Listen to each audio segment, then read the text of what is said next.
Bonjour, aujourd'hui nous allons faire l'étude de Claude François, né le 1er février 39 en Égypte. C'est très intéressant, son thème est très intéressant parce que nous voyons qu'il est en sidéral, Capricorne, ascendant Capricorne, avec Mercure pile à l'ascendant. Donc ce Capricorne, ascendant Capricorne, explique pourquoi il était si autoritaire et très travailleur et très ambitieux. Avec donc c'est un Saturnien, donc on regarde Saturne et Saturne est en Poisson en maison 2, donc le désir de réussir financièrement, son attrait pour l'eau aussi, il avait toujours eu de piscine dans sa maison, et malheureusement il est mort à cause d'une baignoire, surtout que en plus il avait Neptune en 8, c'est ce qui explique sa mort liée à l'eau en Lion, l'énergie. Donc l'énergie et Neptune, l'eau, ben voilà, malheureusement, ça fait, quand il y avait un mauvais aspect avec Uranus le jour de sa naissance, ça fait une électrocution, malheureusement. Bon. Euh, alors, qu'est-ce qu'on peut voir? C'est que comme il a Mercure vraiment à l'ascendant, il avait besoin de s'exprimer pour combattre sa timidité. On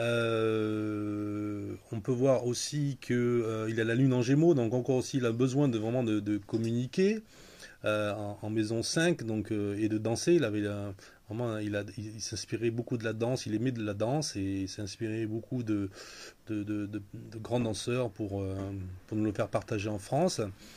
Il avait un côté vraiment aussi avant-gardiste avec Uranus en bélier. Donc effectivement, il a vraiment nous amené la pop, d'abord la pop, le yéyé, puis en plus après le disco. Donc ça c'est donc assez révolutionnaire et très moderne pour son époque. En maison 3. Donc vraiment, il a un peu contribué à la modernité de la musique française. Ensuite, on peut voir qu'il a Mars en maison 10. Donc là aussi, c'est le côté professionnel en Scorpion. Donc une réussite assez jeune et beaucoup d'énergie et le fait qu'il était son propre producteur aussi, le Scorpion en Mars en maison 10. Le professionnel, eh bien, écoutez, c'était en balance. Sa maison 10 est en balance. Donc, effectivement, c'était le professionnel, c'était dans le côté artistique. Il avait vraiment un côté artistique très fort. En plus, d'abord, il était batteur, hein. Mars aussi, ça veut dire qu'il avait le sens du rythme très fort. Avec Mars en Scorpion, en maison 10. Donc, il a commencé comme batteur. Et après, bon, bah, écoutez, il voulait travailler dans tout ce qui était artistique avec le MC en balance.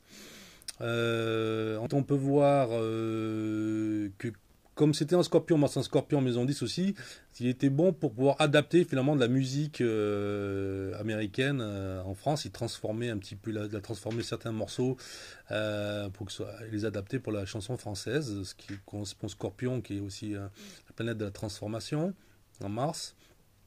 Le Vénus en Sagittaire en 11, donc des projets musicaux avec la Lune. Voilà, qu'est-ce qu'on peut dire de plus Oui, il avait quand même Soleil en maison 1 qui fait le showman, hein, pour un Capricorne, ascendant Capricorne qui sont plutôt des personnes timides à la base. Le soleil l'a aidé à vraiment à s'exprimer, à être solaire.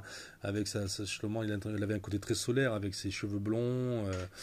Et voilà, donc ce côté showman. Et très technique, hein, c'était quelqu'un très technique et très appliqué et très bosseur. Et très autoritaire avec le Capricorne. Un peu intransigeant d'ailleurs, paraît-il. Jupiter en 1 verso, donc bah, c'est ce côté original encore, inventif et moderne, et qu'il a amené, voilà, en plus avec Uranus en bélier, qui est déjà une période où il y a vraiment eu du renouveau dans ces personnes qui ont amené dans les années 50 là, vraiment les révolutions, le changement.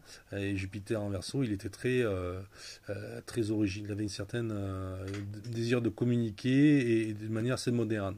Avec d'ailleurs, il a communiqué après, il a créé sa propre boîte de production, mais son propre journal, etc.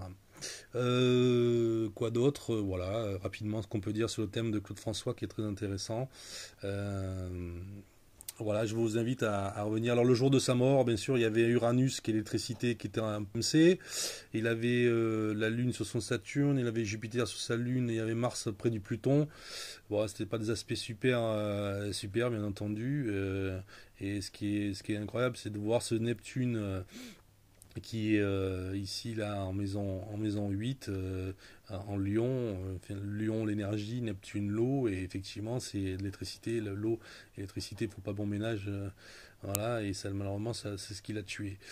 Voilà, voilà ce qu'on peut dire rapidement. Je vous remercie et puis à une prochaine.